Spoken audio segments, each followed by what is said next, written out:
होली का दिवस है महाराज जी, नए यूथ आपको सुनता है महाराज जी, तो उनके लिए कोई आपकी विशेष आज्ञा आज के उत्सव से, कि आज से ही अगर जो कर रहे हैं नहीं कर रहे हैं महाराज, कोई विशेष? नाम जप करो, सात्विक आहार, कोई नशा मत करो।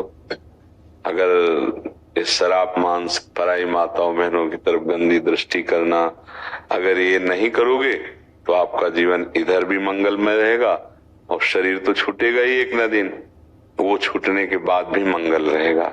इसलिए बड़े भाग्यशाली हो कि आपको श्री धाम वृंदावन में होली मनाने को श्री जी ने सौभाग्य दिया। तो ये कभी मत करना। कोई इनमें से शराब पीता है?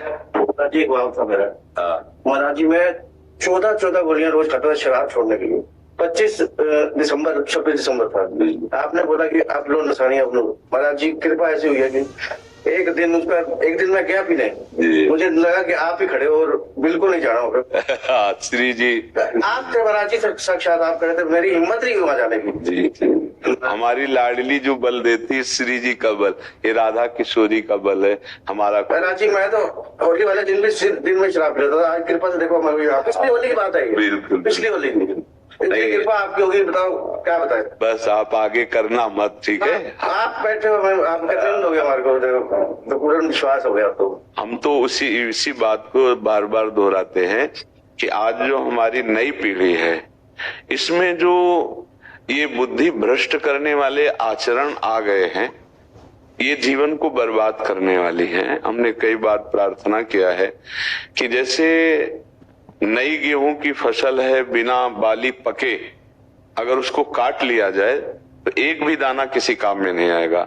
ऐसे कम से कम 20 वर्ष की अवस्था तक यदि ब्रह्मचर्य रहा जाए और फिर धर्म पूर्वक गृहस्थ को स्वीकार किया जाए तो हमारी गृहस्थी, हमारा जीवन मंगलमय होगा।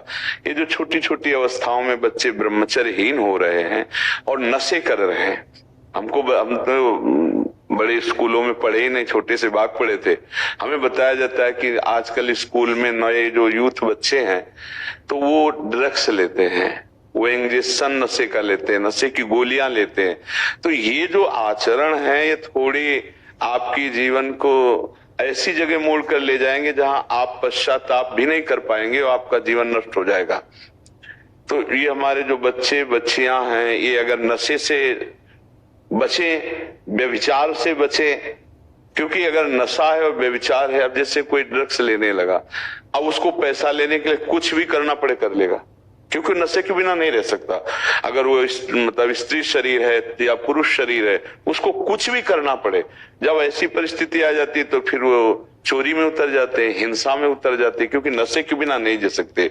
इसलिए सबसे प्रार्थना है नवयुवक भाइयों से कि भगवान के नाम में अपार सामर्थ्य है, राधा नाम में अपार सामर्थ्य है। यदि आप नाम जप करें और व्यसनों को छोड़ दें, व्यभिचार को छोड़ दें, गंदी बातों को छोड़ दें, फिर आप जहां हैं वहीं से आपकी उन्नति प्रारंभ हो जाएगी। यदि नाम का बल है और गंदे बातों को छोड़ दिया, गंदे आचरणों को, तो भगवान कृपा करते, फिर उन्नति हो जाए।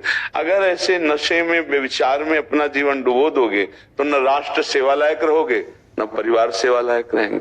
तो जो नया यूथ है, यदि शराब पीने से बचे, मांस खाने से बचे, गंदे नशा से बचे, व्यभिचार से बचे, तो इनका जीवन मंगलमय हो जाएगा।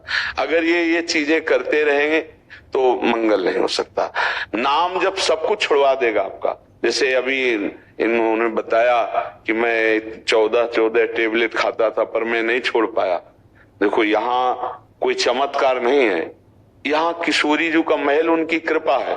अगर किसी का कुछ परिवर्तन होता है तो राधा नाम का प्रताप है, उसी से परिवर्तन होता है। यदि आप राधा नाम जप करें और हिम्मत करें तो आप गंदे से गंदे नशा को छोड़ देंगे। और अगर नशा रहित जीवन है, व्यभिचार रहित जीवन है और नाम जप कर रहे हो, तो फिर जो पदवी चाहोगे प्राप्त हो जाएगा। जब भगवान मिल जाते हैं तो लौकिक संपत्ति की क्या बात। इसके बिना किसी का मंगल नहीं हो सकता। चाहे जितना तुम धन कमा लो, चाहे जितना पढ़ लिख लो, यदि तुम व्यसन करते हो, व्यभिचार करते हो, तो अशांत रहोगे, तुम्हारा मन सुखी नहीं रहेगा। मन नहीं सुखी तो बाहर रुपया पैसा किस काम का। अगर हमारा मन प्रसन्न है तो हम नमक रोटी खा के भी आनंदित रह सकते हैं। और मन ही अशांत है, पाप करने वाले का मन कभी प्रसन्न नहीं हो सकता। पाप करने वाले का मन भय, चिंता, शोक से युक्त रहता है। इसलिए हर जीव चाहता है कि हमारा शरीर सुरक्षित रहे। तुम जिन जीवों के शरीर का मांस खा रहे हो वो भी ऐसे सुरक्षित चाहते थे जीना, लेकिन तुमने उनका मांस खाया तो फिर वो मांस तुम्हारे हृदय में जाकर अशांति पैदा करेगा। देखो घटनाएं होती हैं, गाड़ी चलते चलते कहीं से उसमें आग लग गई या एक्सीडेंट हो गया और वो खुल ही नहीं पाए, अंदर ही जल गए। तो ऐसे तुमने भूंज के खाया था तो देखो काल ने तुम्हें भूंज दिया। इसलिए सब नवयुवक व्यसन रहित हो, व्यभिचार रहित हो, भगवान की कृपा हो, सब स्वस्थ विचार वाले बने, नाम जापक बने तो सबका मंगल हो सकता है।